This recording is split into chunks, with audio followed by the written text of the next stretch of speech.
Assalamualaikum warahmatullahi wabarakatuh. Salam Salam warahmatullahi wabarakatuh. sejahtera bagi pemirsa Mayowa TV. Kembali pada hari ini, terakhir malam Ramadan, kami bersua kembali dalam acara Bincang-Bincang Redaksi Mayowa TV. Sebelumnya mungkin di sini telah hadir juga Bang Andi Yulham, redaksi dari tim redaksi, dan saya sendiri Leo Prianto Wardiana. Kami segenap redaksi Mayowa TV sebelumnya mengucapkan selamat Hari Raya Idul Fitri, minal aidin wal faizin, mohon maaf lahir dan batin. Pada malam hari ini kita akan membahas topik menarik kembali, yang salah satunya adalah perkembangan daripada hasil pemilu yang sudah berlangsung sebelumnya, di mana sekarang telah masuk ke ranah Mahkamah Konstitusi. Nah, tema kali ini kita akan menebak bagaimana muara hasil keputusan MK yang akan dibacakan pada tanggal 22 April 2024. Mungkin sekedar kita ketahui bahwa putusan MK nanti adalah sifatnya final, artinya dapat dilaksanakan. Bang, ya? Langsung saja Bang Ilham, nih gimana kita menebak arah dari keputusan muaranya ini MK ini dari 9 hakim ya yang ada di dalamnya itu dalam memutuskan hasil sengketa pemilu ini.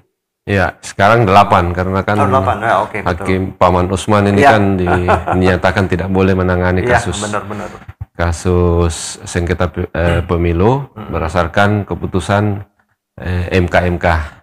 Jadi sekarang praktis ada 8. 8 itu yang sudah melaksanakan sidang maraton sejak beberapa waktu yang lalu dan sudah selesai pada tahap pengajuan saksi ahli dari masing-masing pihak. Ya. Bahkan ada saksi disebut itu adalah empat orang menteri. Empat menteri yang Empat orang menteri dalam hal ini Menteri Menko PMK, Menko Perekonomian, Menteri Keuangan dan Menteri Sosial untuk menyampaikan seputar kebijakan bansos atau bansos sosial yang memang didalilkan oleh para pemohon. Pemohon kan 2 ini, pemohon 1, pemohon 2. Pemohon 1 itu dari tim Amin dan pemohon 2 dari tim Ganjar Pranowo. Ya, ini kan setelah melalui beberapa tahap proses ya, Bang. Ini tentunya nanti yang paling ditunggu adalah rapat musyawarah hakim. Ya, musyawarah hakim. Sebelum dibacakan putusan. Kira-kira ini nanti apakah rapat ini sifatnya tertutup atau dipublish? Saya nggak tahu teknisnya ini karena sekarang ini kalau tidak salah setelah ini kan libur Lebaran ini. Lebaran ini kalau tidak salah ini nanti kurang lebih tanggal 16 mereka kembali bersidang. Nah, model musyawarah, kalau musyawarah hakimnya tentu tertutup ya.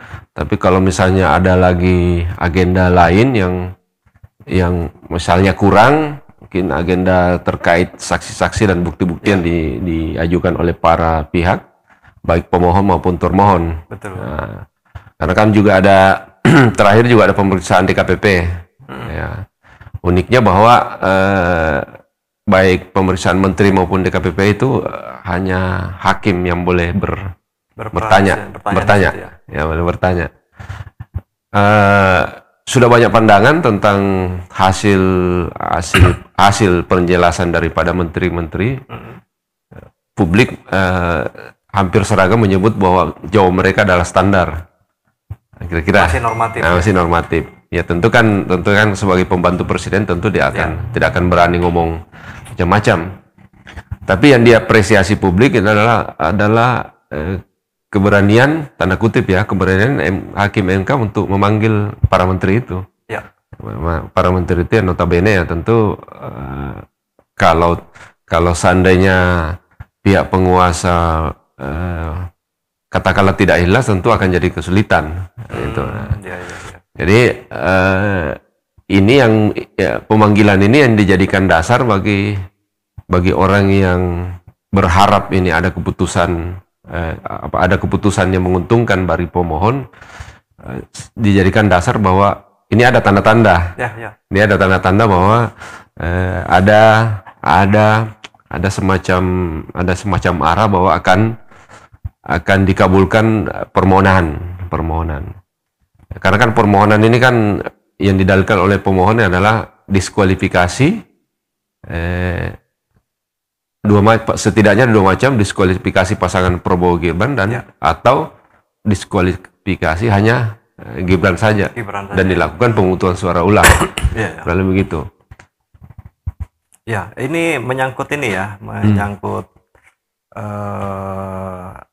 etis tidaknya Mahkamah Konstitusi. Dalam hal ini kita ketahui bahwa Mahkamah Konstitusi adalah salah satu lembaga tinggi negara yang sifatnya itu sejajar dengan DPR, Mahkamah Agung maupun Presiden. Jadi seharusnya tidak perlulah ada ketakutan dari Mahkamah Konstitusi. Kira-kira ketika misalnya beberapa pemohon ini mengajukan bukti-bukti bahwa ada kesalahan misalnya terhadap penyelewengan atau pelanggaran dari pemilu. Ini menyangkut undang-undang ya. Kalau dari sisi posisi ketatanegaraan tidak ada masalah.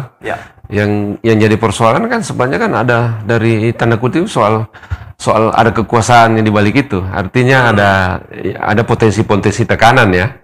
Ini kan jadi masalah. Belum soal tekanan massa kan. Ini kan tidak bisa dipisahkan. Apakah itu akan ya dalam posisi ketatanegaraan mereka punya kelolosan sebenarnya. Tapi kan ada faktor sosiologi, ada variabel lain yang tentu akan menjadi pertimbangan.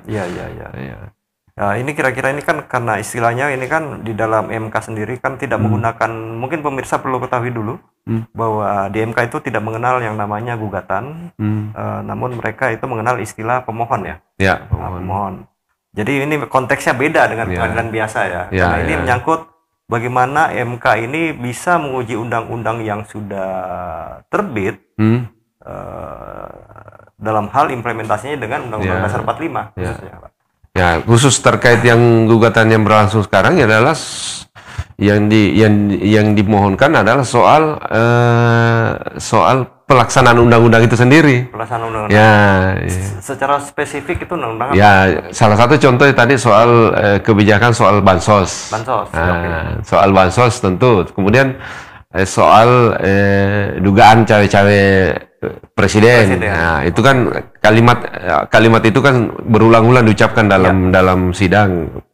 Ya, diantaranya soal kebijakan kan ada juga soal kebijakan PLT gubernur dan wali kota seluruh Indonesia sebelum dilaksanakan pemilu itu jadi materi dalam sidang juga. Jadi beberapa saksi ahli dan saksi dan lain-lain sudah dimintai keterangan. Salah satunya adalah Pak Profesor Profesor Jo ya. Jadi sudah diminta keterangan tentang kebijakan pemerintah dalam terkait soal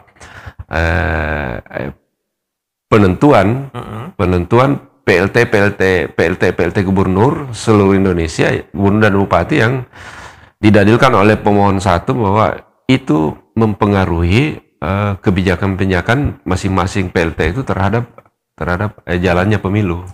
Nah, gitu. Oke, ini menyangkut ini juga, Bang. Pendapat DPR ya.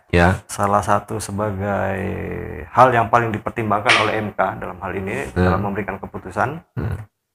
Ini sampai sejauh mana sebenarnya tinjauan dari atau pendapat dari DPR terhadap pelanggaran-pelanggaran yang terjadi di masa pemilu maupun dalam hal penerapan undang-undang yang berkaitan dengan bansos tadi dan segala macam. Ya, DPR kemarin sudah dipanggil juga itu. Dalam hal ini yang mewakili dari Komisi 2. Ya, betul. Tapi saya kira dia tidak akan berpendapat, lebih kepada menjawab pertanyaan-pertanyaan tentang mekanisme kebijakan yang dilakukan oleh eksekutif dalam hal presiden kan. Nah, itulah yang dikonfrontir dengan para menteri sebagiannya dengan para menteri itu bahwa bagaimana kebijakan yang terkait dengan bansos dan lain-lain. Nah, itu kan sebenarnya kan banyak sekali sebenarnya terungkap meskipun ungkapan pengertian itu bahwa ada pertanyaan meskipun tidak terjawab dengan gamblang oleh para menteri, tapi sudah diungkapkan, oleh para hakim yang mulia Mahkamah Konstitusi, gitu. Jadi secara tersirat sudah ada. Sudah ada ungkapan-ungkapan, karena kan terkait soal beberapa keanehan-keanehan, soal kenapa misalnya dari 400 hampir 500 triliun dana yang keluar dari PBN itu tidak seluruhnya dikerjakan oleh Menteri Sosial misalnya. Oh iya. Ya, meskipun Menteri Sosial tidak memberi gambaran lebih detail, cuma menggambarkan, Menteri Sosial menyatakan bahwa yang dia ulang lagi bahwa yang kami tangani ini hanya pada batas yang 70 triliun sekian, selebihnya kami tidak tahu. Dan ternyata bahwa pada persidangan itu pula ternyata terungkap bahwa 490 sekian triliun itu bukan seluruhnya dana bansos, ada namanya dana apa itu? Dana semacam dana perlindungan sosial. Ya. Nah, gitu. Apa bedanya? Tentu mereka lebih tahu. Ya. Nah, termasuk soal pengajuan anggaran bantuan sosial, juga terungkap bahwa Menteri Sosial bukan mengajukan. Yang sempat keluar kalimatnya bahwa kami tidak berani mengajukan anggaran. Ya, artinya kan kebijakan dari mana? Apakah dari Kementerian Keuangan atau kementerian atau mungkin langsung presiden? Itu kira-kira gitu. Jadi ini sebenarnya kalau misalnya MK melakukan menguji penerapan dari undang-undang yang sudah ada, baik itu undang-undang bansos dan undang-undang pencalonan wapres dan cawapres, ini kalau ngelihat dari skornya, skor daripada MK sendiri dalam memberikan skor terhadap progres yang sudah dilalui, ini persentasenya kalau kita berandai ini berapa persen nih? Agak sulit ya melihatnya, karena ini memang meskipun ada sedikit ungkapan agak gamblang-gamblang, tapi sepertinya masing-masing pihak juga sangat hati-hati ya. Hati-hati tuh ini karena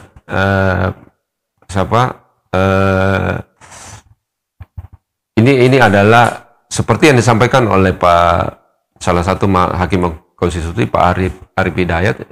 Dia menyampaikan latar belakang pemanggilan menteri itu, dia menyatakan bahwa seharusnya sebenarnya presiden yang dipanggil. Cuma karena posisi presiden itu dua, bukan hanya sebagai kepala pemerintahan, tapi dia juga kepala negara. Justru karena dia posisi sebagai kepala negara, maka menurut Hakim Arif mengatakan bahwa kita semacam menghargai posisi itu karena dia jadi semacam simbol negara. Seandainya bilang presiden itu hanya posisinya sebagai kepala pemerintahan, pasti dipanggil. Artinya ini sidang ini belum masih ada EU pakai EU-nya gitu. Nah, ini yang kita khawatirkan. Publik khawatirkan nanti keputusannya juga ada unsur-unsur itu. Ya, bukan lagi soal fakta-fakta yang di persidangan, bukan lagi semata-mata itu, tapi ada unsur-unsur, aduh, nggak enak gitu. Ini satu lagi nih, Bang. Ini mengenai barisan pembela ini ya dari masing-masing pihak ya, baik pemohon maupun yang terkait ya istilahnya yang ya tergugat lah, termohon ya. Ini kan barisannya boleh dikatakan nih barisan-barisan yang sangat boleh dikatakan ini sangat mumpuni semua, baik dalam bidang hukum maupun tata negara. Pak, macam pembela ya. Pembela hukum, pengacaranya lah bahasanya gitu. Ini kan peran mereka juga ternyata tidak bisa kita tampik bahwa mereka punya peran yang sangat tentu. yang menentukan arah putusan nanti di MK, karena secara perang urat sara pun sudah terjadi di ruang sidang. Karena kan begini, tidak. Kalau ini kan begini, ini ada pihak, ada pemohon, ada termohon itu KPU sama Bawaslu ya. Sementara yang Prof Yusril itu adalah pihak terkait soalnya, bukan termohon. Dia pihak terkait. tiap perkait itu kan dia kan pengacaranya Prabowo Gibran. Ya. Persoalannya yang termohon adalah KPU. Nah, khusus untuk yang pihak terkait itu memang banyak pengacara kondang. Di antaranya Oto, Oce Kaligis, Hotman Paris. Tapi ada pendapat lain, ya memang punya jam terbang, tapi jam terbangnya bukan di perkara-perkara MK kewarganegaraan. Dia banyak di perkara-perkara pidana dan perdata. Jadi kalau jam terbang orang disebut kalau pengacaranya 01 sebut begini, jam terbang boleh tinggi tapi mendaratnya kurang banyak di MK gitu. Sementara di pihak pemohon 1 dalam hal ini pemohon Anies Muhaimin itu tidak bisa dipungkiri bahwa Refli Harun itu memang bolak-balik di MK. Nah, itu satu soal. Itu kalau kita coba menimbang peluangnya. Kemudian peluang yang berikut bahwa di masing-masing pemohon itu jangan lupa ada di belakang masing-masing punya pihak yang mantan ketua MK. Kalau yang di pemohon 1 itu dalam hal ini Anies Muhaimin itu ada Hamdan Sulpa. Hamdan Sulpa mantan ketua MK. Di pemohon 2 Ganjar Mahfud itu ada Mahfud MD, mantan ketua MK. Nah, kalau kita coba-coba mengira-ngira ya tentu kalau dia gunakan pengalamannya tentu akan menguntungkan. Soal mampu menerjemahkan itu dalam hal gugatan dan lain-lain itu soal lain. Tapi kan ada keuntungan posisi di situ. Kira-kira di situ. Seperti itu, Bang. Ya. Jadi ini sebenarnya masih panjang ya. Kalau dipikir nih rapat musyawarah hakim itu atau RPH-nya nanti kan kita mungkin itu akan tertutup ya sifatnya. Iya, pasti mungkin akan tertutup. Namun ini kan unsur kejutan-kejutan yang akan terjadi. Last minute sebelum RPH pasti akan ada. Ya, kan ini akhirnya jadi musyawarahnya ini gini. Jadinya akhirnya akan sama seperti keputusan sebelumnya. Yang artinya dia akan voting. Ya, jadi apapun dari 8 itu. Jadi apapun keputusannya pasti ada yang dissenting. Pasti ada yang dissenting. Artinya memenuhi tuntutan, mengabulkan permohonan ataupun menolak permohonan pasti ada yang dissenting. Dipastikan ada dissenting. Artinya pendapat berbeda. Nah, sekarang tinggal di voting yang ini memenuhi berapa, yang tidak memenuhi berapa. Nah, kalau pertanyaan selanjutnya, terus kalau 9 gimana? Itu sudah ada aturan bahwa kalau 8 maka di mana ada pimpinan, maka di situ itulah yang dinyatakan menang. Kalau misalnya imbang, katakanlah 4-4 itu. Itu. Iya. Berarti ini sayang juga ya. Kita berharap sebenarnya 9, tapi memang kenyataannya hanya 8. Iya, tapi kan memang tidak bisa dihindari karena Paman Usman ini kan tidak bisa dihindari. Memang iparnya presiden. Lagi ada masalah lah. Lagi kan terbukti bahwa keputusan di KPP dia melanggar etik berat loh. Nah, terus kemudian dia melanggar lagi yang kedua kalinya karena tidak menerima hasil itu melalui konferensi pers, maka diponis lagi melanggar etik. Jadi 2 kali melanggar etik. Iya gitu. Jadi ini mengenai peran partai sendiri, Bang dalam sidang MK ini kan. Ini seberapa kuat sih sebenarnya? Ya sebenarnya itu faktor juga, tapi saya kira agak sulit mengkalkulasinya dalam soal ini. Karena kan kalau dibilang orang partai kan menurut aturannya ya dia tidak boleh berpartai. Bahkan kemarin kan si Arif Hidayat kan sempat digugat karena dicurigai sebagai person yang terkait dengan partai. Nah, tapi sebenarnya kan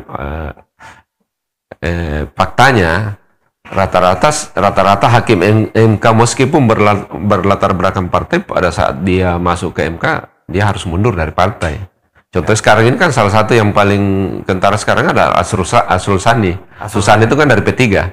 Otomatis kan dia harus mundur. Bahwa apakah itu nanti keputusannya akan mengacu kepada kebijakan partai bisa saja. Sama dengan dulu Patrialis Akbar kan dari PAN, otomatis dia akan keluar. Ada beberapa lah yang memang terkait. Tapi saya kira bisa saja. Tapi pada dasarnya bukan cuma partai, presiden pun ada orang-orang yang di-endorse. Nah, ya ada orang-orang yang di-endorse oleh partai. Bahkan yang terakhir itu soal IPAR itu kan. Ya. Jadi memang kepentingan para pihak atau semua unsur-unsur yang ada di negeri ini memang ya tidak lepas dari itu. Dan disitulah pertarungannya nanti. Ya. Jadi kalau kita berharap bahwa ini akan objektif, ya secara keseluruhan agak sulit. Pasti ada kepentingan. Ya, kita harap sih kalaupun ada kepentingan ya jangan kelewatan gitu. Ya, istilahnya juga bahwa apa yang disajikan oleh para pemohon ini ketika sidang MK berlangsung boleh dikatakan itu bukan hal-hal yang sifatnya hanya dibuat-buat ya. Itu ya, kan harusnya begitu. Ya, berdasarkan data. Ya, harusnya begitu. Artinya begini.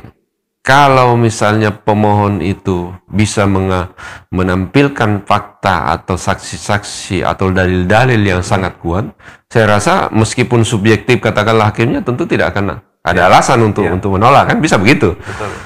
Tapi kalau yang bahaya kalau misalnya gini, baik pemohon maupun termohon itu dalilnya lemah, ya tentu akan merugikan bagi mereka. Ya, itu yang saya rasa. Yang bahaya memang kalau dalil-dalil mereka itu remang-remang ya, disitulah kesempatannya subjektivitas masuk. Itu. Ya ini kalau misalnya pelanggaran-pelanggaran itu sampai pada ada temuan ya dari hasil sidang berlangsung, ada kesimpulan sementara sebelum dibawa ke RPH. Ini kan boleh dikatakan bahwa hakim sebenarnya sudah bekerja objektif. Namun di satu sisi lagi ada variabel X ini. Ya, itu. Jadi variabel X itu bisa mempengaruhi. Tapi kalau buktinya kuat, saya kira hakim akan objektif. Kalau buktinya kuat ya. Ya, pertaruhannya profesi juga kan. Ya, karena ini kan hakim ini kan panggilan saja yang mulia. Ya, benar. Ya, itu kan panggilan yang tertinggi di antara semua pejabat tinggi negara tentu. Nah, kalau misalnya mereka pertaruhkan kredibilitasnya, tentu kan akan masyarakat akan lain. Seperti ada sedikit tayangan beberapa waktu lalu ada yang menyatakan, Hakim MK mengatakan bahwa kami ingin mengakhiri hidup dan kerja kami dengan kenangan yang baik. Nah, saya kira kalau sikap kenegarawanan itu dimiliki oleh Hakim MK, dia akan berpatokan kepada itu. Bukan jangan terpengaruh dengan uang. Ya, karena apalah gunanya uang, kekuasaan dan lain-lain atau bahkan nyawa sekalipun kalau dia dikenang sebagai orang yang berkredibilitas rendah. Ya, gitu. Ya, di sini kembali lagi ke ini ya. Kembali lagi ke nurani masing-masing. Oke, Bang. Ini mungkin terakhir ya. Sebelum kita tutup bincang-bincang ini. Apakah kotak Pandora daripada sengketa pemilu ini akan ditutup atau dibuka segamblang-gamblangnya? Ya, sebenarnya kan masing-masing pihak terutama dari pemohon kan semuanya sudah punya cukup bukti. Cuma kan ini kan bukti kan bukan hanya sekedar bukti. Apakah itu berhasil disajikan dalam sidang MK itu dan meyakinkan para hakim itu atau tidak kan gini. Kalau cuma bukti toh tidak disampaikan dalam sidang dan berhasil berhasil mempengaruhi pikiran dan pendapat hakim, itu yang menentukan sebenarnya. Jadi sebenarnya ini kan contoh sekarang gini. Banyak sekali sudah ditampilkan terutama dari pemohon. Ini kelemahan. Tapi apakah itu cukup untuk meyakinkan hakim untuk mengambil keputusan atau memenuhi permohonan itu? Itu yang jadi soal. Karena tentu kan dari pihak termohon kan juga punya alasan, punya bantahan-bantahan. Ya, terlepas itu benar atau tidak kan mereka juga ada ahlinya juga. Ada ahlinya aja. Meskipun terakhir itu kan diprotes juga karena ahli yang diajukan oleh termohon itu ada beberapa yang ternyata terindikasi adalah tim sukses juga. Ya. Nah nanti kan kembali kepada hakim, dia akan menilai karena kan hakim itulah yang nanti melihat fakta-fakta yang tersajikan di persidangan. Cuma memang ada kesulitan besar, terutama bagi pemohon, karena untuk menyampaikan bukti-bukti dan saksi-saksi itu waktunya terlalu singkat. Ya. Ya, tentu waktu yang cuma berapa hari, 14 hari kerja itu sangat tidak memadai, karena sangat tidak memadai untuk menyampaikan bukti-bukti bahwa apa yang kami dalilkan itu pantas untuk dipenuhi. Ya. Kenapa? Ya contoh lah misalnya waktu yang dikasih pada penyajian para saksi, para saksi dan para ahli itu sangat terbatas. Potong-potong, bahkan jumlahnya pun dibatasi. Padahal yang mereka harus buktikan adalah kalau soal perhitungan ya yang sering kita dengar itu adalah TSM. Nah, cuma ini ada yang perlu diketahui bahwa yang didalilkan oleh pemohon itu bukan hasil pilpres. Ini berbeda dengan yang dulu ya.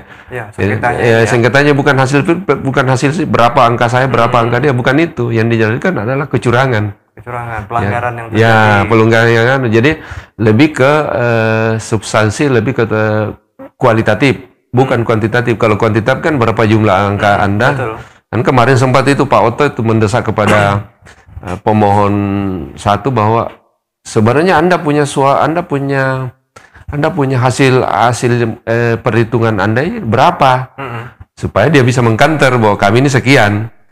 Tapi yang dijawab oleh pemohon satu, kami tidak mempersoalkan angka, kami mempersoalkan soal kecurangan. Dan kecurangan bukan hanya pada saat pelaksanaan pemilu, tapi jauh sebelumnya. Makanya muncullah di persidangan itu soal pengangkatan para PLT itu.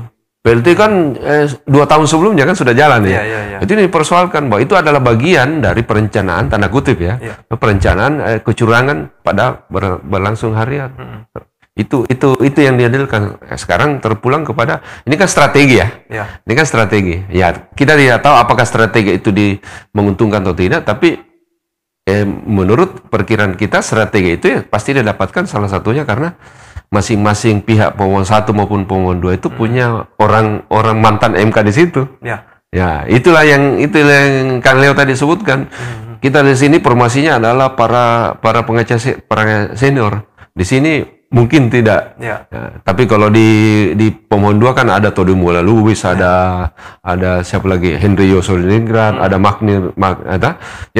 Magdir. Jadi kalau di pemohon pemohon 2 dengan terkait itu cukup orang terkenal. Justru yang 01 mungkin tidak terlalu. Tapi jangan lupa, ini bukan soal jam terbang di pengadilan semata-mata, karena kan berdasarkan faktanya pengadilan umum dengan pengadilan pidana dan perdata itu berbeda dengan pengadilan di Mahkamah Konstitusi. Sementara yang di pemohon 1 ada Refli Harun yang bolak-balik memang perkaranya di Mahkamah Konstitusi. Karena yang diuji di sini kan sebenarnya produk undang-undang. Ya, soal ketatanegaraan bukan produk-produk sengketa tanah. Jadi beberapa trik-trik yang dipakai oleh Hotman misalnya menyerang dan mencoba membuyarkan konsentrasi ahli, saksi maupun pemohon itu tidak berlaku di sidang-sidang kayak gini.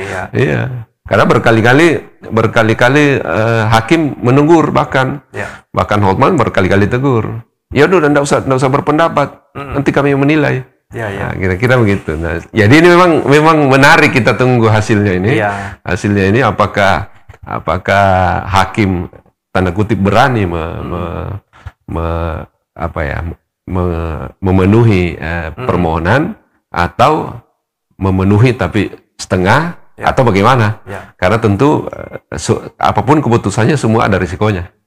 Gitu. Oke Bang, ini memang ibarat produk undang-undang kan sebenarnya terdiri dari rangkaian kata-kata yang sangat bermuatan. Muatannya itu dalam sekali di situ dan intinya bagaimana dia bisa berjalan paralel dengan penerapannya kan. Intinya seperti itu. Jadi, kan gini. Sekarang gini. anggaplah dia menolak, permohonan. Sementara di faktanya memang ada pelanggaran, sejumlah pelanggaran kan. Pelanggaran itu kan mulai dari penunjukan Gibran itu. Ini kan sudah ada pelanggaran. Betul. Ya, meskipun undang-undang menyatakan tidak serta-merta menggugurkan pencalonannya, tapi sudah ada proses pelanggaran. Masuk di KPU ada lagi pelanggaran. Orang bilang itu pendapat, tidak, itu pelanggaran karena ada keputusan di KPP. Melakukan teguran kepada KPU karena soal penerimaan calon itu yang menurut DKPP Anda tidak boleh menerima karena belum menerbitkan PKPU selanjutnya. Terus ada dalil dari terkait dari pihak Prabowo Gibran. Loh, itu kan ada undang-undang juga menyatakan bahwa keputusan MK itu mengikat dan serta-merta final. Tapi sudah dijawab oleh Arif Hidayat bahwa final mengikat itu kalau mengacu pada keputusan dulu waktu SBY itu soal KTP itu final mengikat karena waktu itu belum ada aturan yang menyatakan bahwa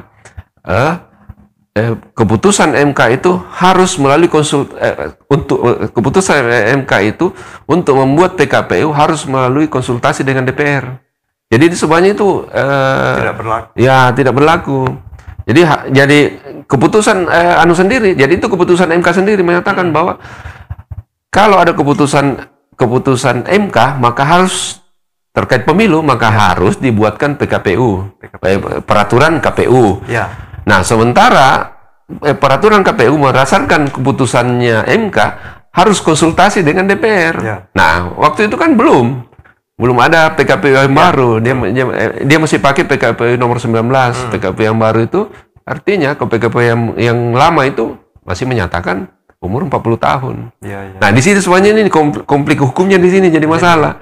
Nah, kalau ini berdasarkan itu rasa-rasanya Gibran akan terdiskualifikasi. Rasa-rasanya ya.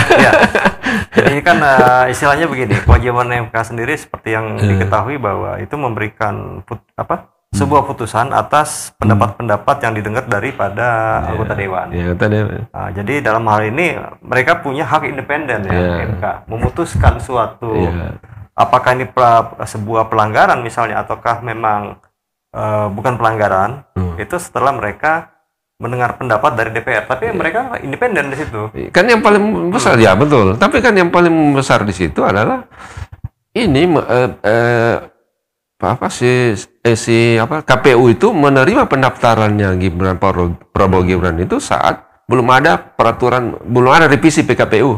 Belum ada revisi PKPU. Ini harus baru berdasarkan putusan MK. Nah, menurut penafsiran mereka bahwa putusan MK itu adalah bukan cuma final, tapi langsung berlaku seketika. Tapi ada dalil lain mengatakan bahwa keputusan MK sendiri mengatakan PKPU itu harus melalui konsultasi dengan DPR. Gitu. Kan gini, dulu waktu ada keputusan soal KTP, boleh KTP, waktu SBY ada KTP tidak. Hari ini diputuskan MK, malamnya PKPU sudah langsung dia buat. Si KPU ini bikin merevisi peraturan toh. Tapi ini sudah tidak bisa. Kenapa? Karena kalau dia mau merevisi harus konsultasi dulu dengan DPR berdasarkan keputusan MK. MK juga yang memutuskan. Kembali ke makanya tidak bisa. Dia mau tidak mau dia harus konsultasi. Nah, ini kan pelanggaran, ini kan kasat mata. Bukan lagi penafsiran. Tidak ada penafsiran lagi. Nah, kalau berdasarkan ini, rasa-rasanya akan ada itu. Nah, terserah. Kita tidak tahu. Mungkin ada dalil lain kan? Atau ada dalil lain ya kita tidak tahu. Apakah dalil lain itu atau ada pertimbangan lain untuk MK-nya memutuskan yang lain. Kira-kira begitu ya. Baik, Bang. Ya, pemirsa, demikian tadi hasil bincang-bincang kami mengenai muara putusan MK itu kira-kira nanti seperti apa? Pada tanggal 22 April 2024, kalau toh misalnya terjadi deadlock atau apa segala macam pengunduran kita nggak tahu seperti apa, karena ini kasus-kasus yang dibahas di dalam ini penuh dengan saksi-saksi yang boleh dikatakan punya kapasitas untuk melakukan tinjauan ya kepada MK. Dan mudah-mudahan di atas keputusan-keputusan tadi, meskipun MK sebagai lembaga tinggi negara itu memiliki hak dan kewajiban yang sama sejajar dengan DPR Presiden, namun perlu diketahui bahwa masih ada hati nurani yang harus kita kembalikan ke masing-masing hakim, dan di atas hati nurani itu masih ada yang di atas lagi. Jadi kita kembalikanlah hasil ini. Kita tunggu tanggal 22 April 2024. Apa keputusannya? Keputusannya seperti apa, muaranya. Pokoknya on terus lah TV. Terima kasih pemirsa. Saya Leo Pranto Wardiana dan Bang Andi Yulham pamit undur diri dari bincang-bincang redaksi. Terima kasih. Wassalamualaikum warahmatullahi wabarakatuh. Waalaikumsalam warahmatullahi wabarakatuh.